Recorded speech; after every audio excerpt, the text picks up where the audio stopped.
Good evening, ladies and fellas, and welcome to Only HQs and Quizzes. Tonight's show is specifically about the telly box and the programmes thereon. Yes, it's theme night, and our theme is television. I will be your host. You can call me Delbez, you can call me Syrup Boy, call me what you like, you always do, but the point is this. We have 12 genuine pucker gold-plated television questions, in return for the answering of which you will get your hands on some very sought-after property. 1,000 actual pounds. Kushti! Just think what you could buy with that. Take a look at these. But do not allow yourself to be lulled into a false sense of sobriety, because these questions, right, may start off slow as snails, but they'll end up hard as nails. So if you don't do the bizzo, you could end up brown bread, unless you've got a steak to get you back in. Steak knife, extra life, Gordon Bennett, keep up. Look, just try not to get too much wrong and you'll be sweet as a nut. Lovely jubbly. You ready?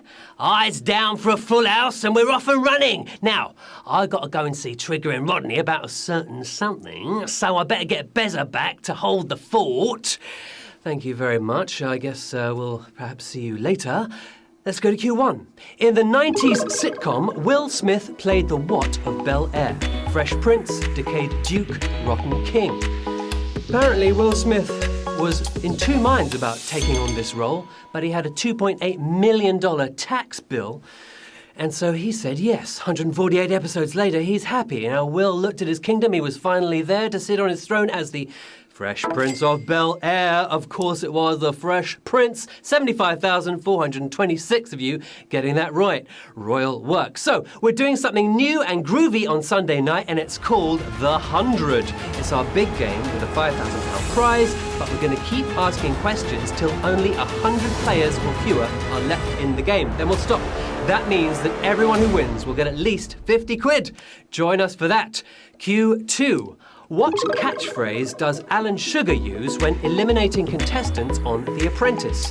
You're fired, stay out of my business, you're having a laugh. Good old Alan Sugar, mophead he is to his friends. Apparently he used to have a lot of curly hair, and the name has stuck. He's brutally good at put-downs, but how does Lord Sugar say goodbye? P45's at the ready, 'cause you're fired. Yes, you are fired, but 73,736 of you are not fired. I'm wondering why I should have confidence in you as a business partner. Sarah, you're fired. That's how he does it. Q3. The sitcom that ran from 1973 to 2010 on the BBC was entitled Last of the What? Winter Red Bull, Spring Ribena, Summer Wine. The world's longest-running TV sitcom. Apparently, it's also Her Majesty's favourite as well. These answers, 3 seasonal glass fillers, but whose final drops lasted 27 years. Out of the cellar and into the sun, it was Last of the Summer Wine. And raise a glass if you're amongst the 71,287 people who got that right. Apparently the producers hated the name, and so for a while it was given the working title The Library Lads. The Library Mob, I think it was. Anyway, but they changed it back again in time for the premiere, and it's probably a good thing. Q4. The Night King is a character from which of these series? Downton Abbey, Game of Thrones, Call the Midwife. The Night King. If you've seen him, it's basically what I look like in the morning. Downton Abbey has its villains, but they're Mother Teresa compared to the Night King. Full contact musical chairs, you'll find him in Game of Thrones. And still in this game, 68,353 of you. Game of Thrones, the only other show in the world with a Beric in it, and all the better for that. Q5. Harry Enfield portrayed a central character in the first series of which of these programmes? Men Behaving Badly, The Vicar of Dibley, The League of Gentlemen. Harry Enfield, known for Stavros, of course, and loads of money. He was the only reason it was made in the first place. But which show did Harry hurry away from? Gentlemen, they were not. It's Men Behaving Badly. And choosing badly, but therefore choosing well, 33,350 of you. But that was a very brutal question. Little bit beastly, we lost half of you there. The show made Neil Morrissey a household name, but he only joined the show after Harry bailed. Ha ha ha ha. And there he was. Q6. A former actress in which of these soaps received an Oscar in 2018? Coronation Street, Neighbours, Hollyoaks. There's a lot of travel between these shows. You've got Ryan Tom going from Corrie to Neighbours. You've got Dan O'Connor going from Neighbours to Hollyoaks. I don't know if anyone's been in all three. These actors, they're more likely to show up at the Razzies than the Oscars, but which soap had a superstar in the midst?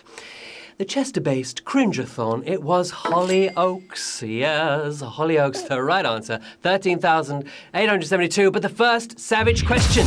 Oh my goodness! One of those Questino Savagios. What a terrible thing! You're out for the count. Yes, well, some of you are left, and we will move on. It's Rachel Shenton, who wrote and starred in The Silent Child, which won this year's Short Film Oscar.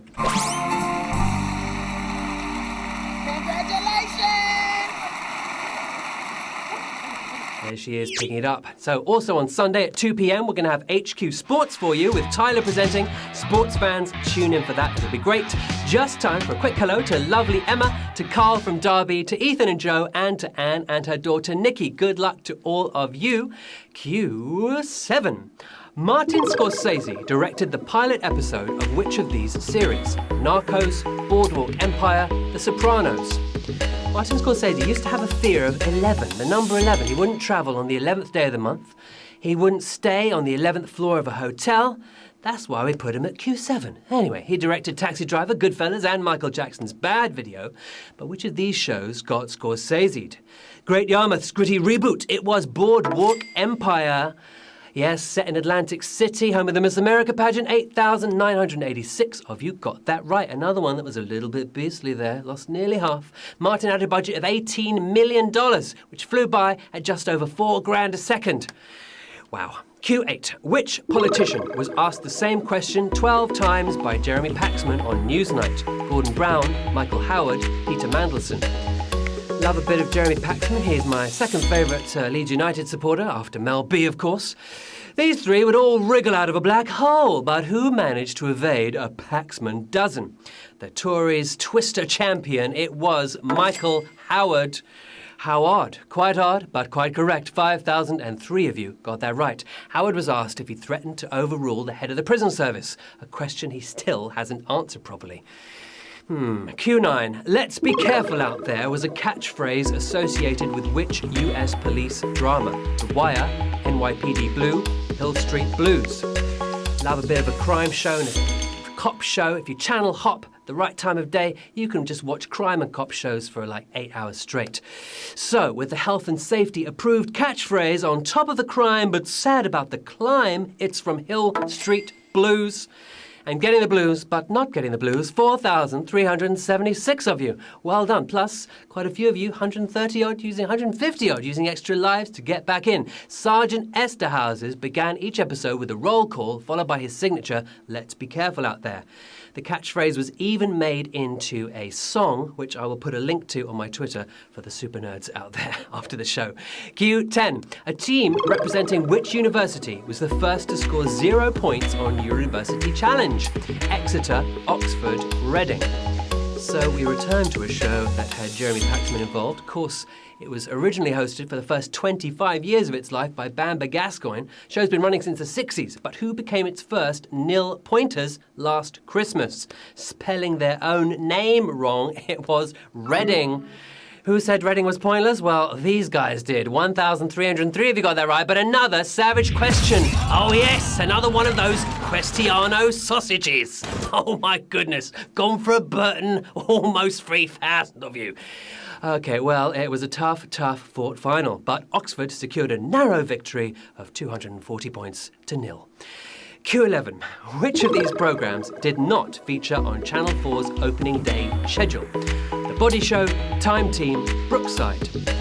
Channel 4's opening day was the bomb. It had Countdown, had the comic strip, and it had the Paul Hogan Show. What must that have been like? It kicked off in 1982, but who didn't turn up till 1994? The show with no excuse for turning up late, it was Time Team. Yes, and if you timed that correctly, 1,013 of you did, then you're still in our game. Okay then, GeoFizz machines at the ready, because we're digging into the final round. With 193 extra live users to get about 195 now using their extra lives. 1,013 getting their last one right. £1,000 still to play for. One more TV cue to go. Here it is. Cue 12. Which of these presenters voiced a Doctor Who character in a 2005 episode? Carol Vorderman, Tess Daly, and Robinson. They've had James Corden on Doctor Who, they've had John Cleese, they've had Kylie Minogue, and, well, these three dominated our screens in 2005, but which presenter was present in an episode of Doctor Who? Tess does host Strictly, but we're after someone even sterner here. Playing an evil, robotic version of her, well, just playing herself, really. It was Anne Robinson for the win. And you are the strongest link. Hello, 934 winners tonight.